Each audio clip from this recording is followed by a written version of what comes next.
लोकसभा चुनाव के नतीजे कांग्रेस के लिए बेहतर रहे हैं और सबसे ज्यादा उत्साहजनक बात पार्टी के लिए यह है कि इन चुनाव में दलित वोटों का रुझान कांग्रेस की तरफ नजर आया है। इसकी वजह क्या मानती है कांग्रेस और आगे के चुनावों के लिए कांग्रेस की क्या योजना है दलित वोटों को लेकर? बात करने के लिए मेरे साथ हैं कांग्रेस पार्टी के एससी डिपार्टमेंट के प्रमुख राजेश लिलोटिया जी। राजेश जी, क्या आप लोग योजना बना रहे हैं और ये चुनाव में जो दलित वोटों का रुझान दिखा है कांग्रेस की तरफ, उसकी क्या वजह है? माना जा रहा है कि राहुल गांधी ने संविधान की कॉपी जो हर सभा में दिखाई, उसकी वजह से और संविधान खतरे में का नैरेटिव जो आप लोगों ने चलाया, उसकी वजह से दलित कांग्रेस की तरफ लौटने लगे। देखिए, जो राहुल गांधी जी ने संविधान को बचाने की आवाज़ उठाई वो सच्चाई थी। पिछले 10 सालों के अंदर देश में जो भारतीय जनता पार्टी और आरएसएस ने कंटिन्यूसली संविधान को कमज़ोर करने का काम किया, उसको ख़त्म करने का काम किया। राहुल गांधी जी ने उस बात को पूरे देश के अंदर लोगों को बताया कि हम लोग संविधान के मानने वाले लोग हैं और संविधान की रक्षा करना, उसकी सुरक्षा करना हमारा कर्तव्य ही नहीं बल्कि धर्म भी है। लोगों ने उसको एक्सेप्ट किया। जो संविधान को मानने वाले लोग हैं, बाबा साहब भीमराव अंबेडकर को मानने वाले लोग हैं, उन्होंने उस चीज़ को पसंद किया। और ये कोई चुनाव के लिए कोई एक जुमला या चुनाव के लिए वो बात नहीं थी। राहुल गांधी जी ने साफ तौर पे कहा है कि मेरी ज़िंदगी का एक ये मिशन है कि मैं संविधान की रक्षा करूंगा, संविधान रक्षक के रूप में।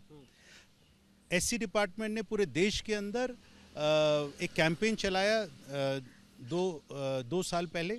पूरे देश में संविधान रक्षक आज की तारीख में हम लोगों ने 4 लाख से ज़्यादा एनरोल कर लिए।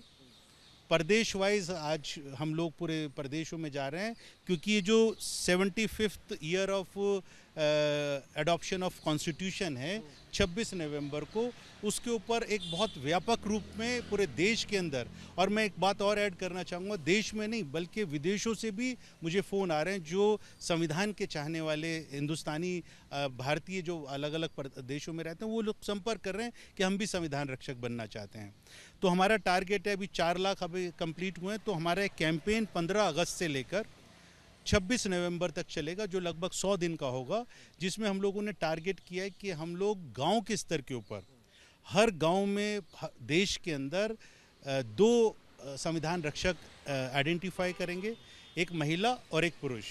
वार्ड स्तर के ऊपर जो अर्बन एरियाज़ हैं वहाँ पर वार्ड स्तर के ऊपर संविधान रक्षक वार्ड कमेटी और संविधान रक्षक ग्राम समिति, ये हम लोगों ने प्लान किया है।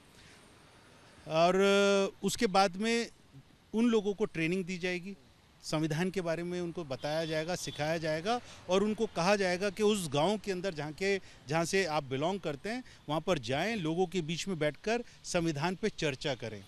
क्योंकि आज बहुत ज़रूरी है लोगों को ये बताना कि ये जो विचारधारा की लड़ाई है, ये विचारधारा की लड़ाई संविधान के मानने वालों की है, राहुल गांधी जी की, मल्लिकार्जुन खड़गे जी की लड़ाई है, कांग्रेस के लोगों की लड़ाई है, और दूसरी तरफ आरएसएस और बीजेपी की लड़ाई है। एक तरफ हम लोग, हमारा जो संविधान है हम उसकी रक्षा करना चाहते हैं जो बाबा साहब भीमराव अंबेडकर ने लिखा, और दूसरी तरफ आरएसएस जिस मानसिकता पे चलती है, जो जिनका संविधान मनुस्मृति है, वो मनुस्मृति को लागू करना चाहते हैं, हिंदू राष्ट्र को वापस स्थापित करना चाहते हैं। हम इसका विरोध करते हैं क्योंकि जो संविधान के अंदर लिखा है वो सामाजिक न्याय की बात की है। आज राहुल गांधी जी सामाजिक न्याय को बढ़ावा देना चाहते हैं, उसको मजबूती देना चाहते हैं, जब भी वो बात करते हैं कि जिसकी जितनी जनसंख्या बारी उतनी उसकी हिस्सेदारी। तो राहुल गांधी जी का ये जो एक आवाज़ है, जो आह्वान है कि अगर कांग्रेस पार्टी और कांग्रेस पार्टी के सहयोगी दल सरकार में आएंगे तो हम जातिगत जनगणना करेंगे। इस बात से बीजेपी परेशान है, क्योंकि हमारा ये मानना है कि संविधान के अंदर लिखा है कि आबादी के हिसाब से उनको हिस्सेदारी दो, उनको जिम्मेदारी दो। तो ये जो हमारा संविधान रक्षक का कैंपेन है, ये राहुल गांधी जी की उस आह्वान को मजबूती देने के लिए कि हम पूरे देश में और विदेशों में भी लोगों को आकर्षित करें। ये जो संविधान रक्षक अभियान है आपका, आप कह रहे हैं 15 अगस्त से 26 नवंबर तक एक विशेष अभियान आप चलाएंगे, क्या लक्ष्य है? और इसमें ये भी बताइए हमें कि ये जो संविधान रक्षक आप बनाएंगे हर गाँव में, हर वार्ड में, ये क्या करेंगे, ये कैसे संविधान की रक्षा करेंगे? देखिए, आज देशों के, पूरे देश के अंदर गांव स्तर के ऊपर एट्रॉसिटीज़ होती हैं, और ये भारतीय जनता पार्टी वो है कि जो प्रिवेंशन ऑफ एट्रॉसिटी एक्ट जो संविधान में लिखा हुआ है, हमारी सुरक्षा, हमारा रक्षा का अधिकार है, कानून है, उसको डाइल्यूट करने का इन्होंने काम किया था। तो जब कहीं पर कोई एट्रॉसिटी हो तो जो संविधान रक्षक है, जब 36 बिरादरी के अंदर बैठेंगे और यहाँ पर कोई भी जो संविधान को मानने वाला है संविधान रक्षक बन सकता है, तो वहाँ पर छोटे गांव के अंदर कम से कम 10 लोगों को आइडेंटिफाई करके उस कमेटी में डालो, ग्राम समिति में, और बड़ा गांव है तो उसके अंदर ज़्यादा लोगों को। जब हम लोग बैठेंगे उनके साथ में चर्चा करेंगे तो बात सीधी सी होगी कि कांग्रेस पार्टी बाबा साहब भीमराव अंबेडकर के संविधान को बचाना चाहती है। अगर कहीं पर अत्याचार हो तो संविधान रक्षक इकट्ठे होकर जाएं और वहाँ पर बोले कि ये अत्याचार नहीं होगा क्योंकि संविधान के हिसाब से इसको न्याय मिलना चाहिए। लोगों को जोड़ने का और कितने रक्षक ये तैयार करने का आपका लक्ष्य है 26 नवंबर? देखिए, हम लोग 26 नवंबर को हमारा प्लान ये है कि देश भर में लगभग 10 लाख हम लोगों का टारगेट है। और जो जिस तरीके से रुझान हमारे को देखने को मिल रहा है, कल मैं हरियाणा में थे, हरियाणा के 7,000 गाँव हैं, 7,000 गाँव के अंदर 15 अगस्त तक हम लोग कंप्लीट कर लेंगे। अभी मैं कर्नाटक में था, वहाँ पे 30,000 गाँव हैं, 30,000 गाँव के ऊपर हम लोग 60,000 लोगों को आइडेंटिफाई करने जा रहे हैं। ये पहला स्टेप है। उसके बाद में 10 लोगों को और ऐड करेंगे तो हर एक प्रदेश के अंदर वो संख्या ग्राम समिति की, संविधान रक्षक ग्राम समिति की 10 गुना बढ़ जाएगी। और मेरा मानना है कि ये एक रेवोल्यूशन है, एक आंदोलन है। ये सिर्फ लोगों को ऐसे ज़बरदस्ती मेंबर बनाने का नहीं है। ये मकसद है कि लोगों को अवेयर करना कि संविधान वो चीज़ है कि जिसके अंदर अगर संविधान कमज़ोर होगा तो जो नौजवान है उसका भविष्य कमज़ोर होगा। उसकी रोज़गार के ऊपर जो इन्होंने, भारतीय जनता पार्टी ने एक जुमला दिया था कि 2 करोड़ रोज़गार प्रति वर्ष देंगे। राहुल गांधी जी बोल रहे हैं कि अगर हमारी सरकार आई तो हम ये इंश्योर करेंगे जितने भी सरकारी नौकरी के अंदर वैकेंसीज हैं, आरक्षण है, उसको दोबारा से स्थापित करेंगे, बैकलॉग ख़त्म करेंगे। ये सब मुद्दे हैं जिसको लेकर हम लोगों को अवेयर करेंगे। इनको ट्रेनिंग दी जाएगी और उसके साथ साथ में हम संविधान रक्षक सम्मान समारोह हर विधानसभा के अंदर और हर पार्लियामेंट के अंदर करेंगे। देखिए, हम लोग राजनीतिक पार्टी है, बहुत सारे मेरे को मीडिया के जो हमारे साथी हैं उन्होंने किया कि ये चुनाव को ध्यान में रखकर किया जा रहा है। ऐसा बिल्कुल नहीं है। 2 साल पहले जब हमने कैंपेन शुरू किया था उस वक्त के अंदर लोगों ने इसको सीरियसली नहीं लिया था, लेकिन आज मेरे को बड़ा इस बात का गर्व है कि 99 सीटें जो हमारी कांग्रेस पार्टी की आई हैं उसमें 37 सीट्स SC और ST की हैं।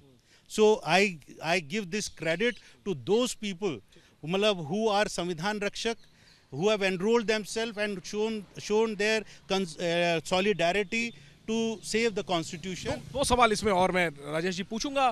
पहला ये कि आप लोग कहते हैं कि बीजेपी संविधान बदलना चाहती है, ख़त्म करना चाहती है, लेकिन दूसरी तरफ प्रधानमंत्री खुद कहते हैं कि इस संविधान के सबसे बड़े बेनिफिशियरी तो वो खुद हैं, कि वो एक बिल्कुल ज़मीन से उठ करके इस पद तक पहुंचे हैं। और बीजेपी कहती है कि ये कांग्रेस का प्रोपेगेंडा है संविधान बदलने वाली बात। और साथ में एक ये भी पूछूंगा कि जो दलित वोटों की जो बात है उसमें BSP की चुनौती आपके सामने है। चंद्रशेखर आज़ाद निर्दलीय जीत कर आए हैं यूपी से। ये जो चैलेंज है इसको लेकर के आपकी क्या रणनीति है? बीजेपी का जो काउंटर है उस पर जवाब दीजिए, और ये जो आपके सामने जो और चुनौती। मैं बड़ा स्पष्ट बात करता हूँ, बीजेपी के लोग क्या कहते हैं मैं उसके ऊपर कोई प्रतिक्रिया नहीं देना चाहता हूँ, क्योंकि आप लोगों के टीवी चैनल्स पे, सोशल मीडिया पे इनके मेंबर ऑफ पार्लियामेंट्स ने चुनाव से पहले खुले तौर पे बोला कि हमारे को संविधान इसलिए, हमारे को 400 सीटें इसलिए चाहिए, एब्सोल्यूट मेजॉरिटी इसलिए चाहिए इस इलेक्शन में क्योंकि हम संविधान को बदलना चाहते हैं। ये बात बोली, आप लोगों ने उसको दिखाया। तो ये हम नहीं कह रही, तो उनके मेंबर ऑफ पार्लियामेंट्स कह रहे हैं। और ये मोहन भागवत ने कहा ये वाली बात कि संविधान के अंदर बदलाव होना चाहिए, बदलना चाहिए। दूसरी चीज़ जो नरेंद्र मोदी जी कहते हैं कि मैं खुद इसका बेनिफिशरी हूँ, तो अगर वो OBC हैं तो राहुल गांधी जी तो सिर्फ इतनी कह रहे हैं कि OBC की भी जातिगत जो कास्ट सेंसिस है वो करवा दो। उसके लिए क्यों भागते हैं? फिर वो उसको इम्प्लीमेंट करवाएं। अगर वो उसको इम्प्लीमेंट करवाएंगे तो हम मान लेंगे कि वो उसके बेनिफिशियरी और सही में OBC कैटेगरी को बिलोंग करते हैं, उसके हितैषी हैं। ये जो BSP का जो चैलेंज है, चंद्रशेखर आज़ाद भी अब आ गए हैं, BSP हरियाणा में INLD के साथ अलायंस करके असेंबली इलेक्शन भी लड़ने जा रही है। ये जो चुनौतियां हैं राजनीतिक, इसके लिए आपके पास क्या गेम प्लान? देखिए, मैं आपको छोटा सा एग्जांपल दूंगा छत्तीसगढ़ का। छत्तीसगढ़ में हमारी सरकार नहीं बनी, एक तरफ एक चैप्टर अलग है, लेकिन वहाँ पर 20 कॉन्स्टिट्यूंसीज ऐसी हैं छत्तीसगढ़ में, असेंबली कॉन्स्टिट्यूंसीज, जहाँ पे BSP सेकंड नंबर पे रहती थी।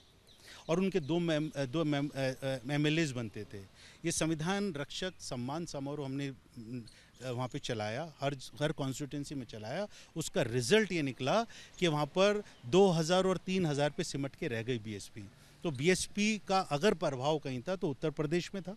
उत्तर प्रदेश में आपने देख लिया सफाया हो गया उनका, उसके ज़्यादा अब वो कहीं और भी घूमते रहें तो वो बेसिकली सिर्फ भारतीय जनता पार्टी के प्रेशर में, उनके इशारे पर उनको सपोर्ट करने के लिए अलग अलग प्रदेशों में जाके चुनाव लड़ते हैं। अदरवाइज़ हरियाणा में बीएसपी अगर जाएगी, यूपी में तो कुछ कर नहीं पाई तो हरियाणा में क्या करेगी। पंजाब में भी उन्होंने सारी सीटों पे अकाली दल के साथ में गठबंधन करके चुनाव लड़ा, क्या रिजल्ट निकला? कुछ नहीं निकला। तो basically it is to benefit the BJP. So BSP का बहुत ज़्यादा वो नहीं है, क्योंकि लोग अब समझ चुके हैं कि जो बाबा साहब भीमराव अंबेडकर का उद्देश्य था, जो मान्यवर काशीराम जी का उद्देश्य था, वो ये था कि हम आरएसएस जो मनुवादी सोच के लोग हैं उनसे परहेज़ करें। वो सही मायनों में संविधान के दुश्मन हैं। और मायावती उनकी गोद में जाकर घर बैठ रही हैं, तो वो उनको भी समझ में आता है, वो पढ़े लिखे लोग हैं। एक आखिरी में ये संविधान रक्षक वाली आपकी बात है, क्या इसमें क्या कोई संविधान रक्षक कमांडो होंगे जो एक संगठन के तौर पर हर जगह मौजूदगी रहेगी? इस तरीके की चर्चाएं चल रही है? इस तरीके की कमांडो, जब आप कमांडो बोलते हैं तो commando means he is a well trained person, physically also, mentally also. वैचारिक ट्रेनिंग की बात है, यहाँ पर बात है वैचारिक training, ideological commando. This is ideological battle. मैं फिर बता रहा कि संविधान को बचाने की लड़ाई और दूसरी तरफ वो लोग मनुस्मृति को लागू करना चाहते हैं, उससे उसको उनके इस इरादे को नाकामयाब करने की लड़ाई। कमांडो का मतलब मजबूत व्यक्ति, तो जो संविधान रक्षक है, रक्षक का मतलब ही कि वो जो हर तरीके से मजबूत होगा वो संविधान की रक्षा करेगा। ठीक है, तो क्या कमाल होता है इस संविधान रक्षक अभियान से, ये तो आने वाले वक्त में पता चलेगा। लेकिन वो दलित वोटर जो कांग्रेस का परंपरागत वोटर था, बीते कुछ चुनाव में वो छिटक गया था अलग अलग कारणों से, इस लोकसभा चुनाव में उसकी वापसी की आहट कांग्रेस को सुनाई दी है। और यही वजह है कि कांग्रेस ने नए सिरे से अपने दरवाजे दलितों के लिए, अनुसूचित जाति के वोटरों के लिए खोलने शुरू किए। और उसी के मद्देनजर संविधान रक्षक अभियान को एक नए सिरे से शुरू किया जा रहा है। कांग्रेस के अध्यक्ष मल्लिकार्जुन खड़गे भी दलित हैं और ये सारी कवायद है ताकि दलित वोट कांग्रेस की तरफ एक बार फिर से पहले की तरह लौट आए। जाहिर सी बात है ये लक्ष्य तो बड़ा है, लेकिन रास्ता जो है वो आसान नहीं है। क्या संविधान रक्षक अभियान के जरिए कांग्रेस दलित वोट को वापस लेकर आ पाएगी? आने वाले चुनाव में ही इस चुनौती की असली परीक्षा होगी। कैमरा पर्सन सीके सिंह के साथ Jainendra, ABP news, Delhi. For exclusive and insightful videos, subscribe to our new channel ABP Live Premium.